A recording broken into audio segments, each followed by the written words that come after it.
The next 5 questions are all vocabulary. Remember that vocab attack that I had you guys practice at the beginning? Because it's really important to understanding how to do the equations and everything else that we were learning. But let's do a really quick review of our questions. So A says the height of the wave from the midline to the peak. Remember, midline is that middle point. We have our peak and our trough. The height of the wave from the midline to the peak. There's one thing that we learned, and that's called amplitude. So you needed to match that up. The distance between a point on one wave and the same point on the next wave. For example, the distance from peak to peak.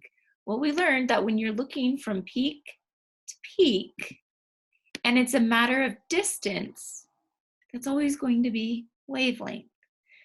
The measure of time between waves. Okay, the measure of time between waves. We're looking at time here, a time property.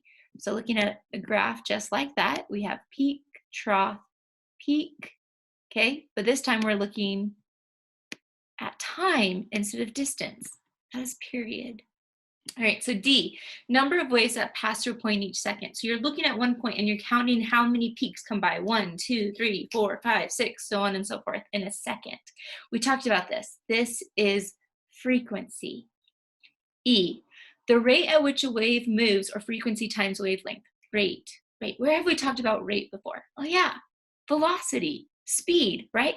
The speed is a rate, how fast something is moving and how much time it takes to get there. Distance over time.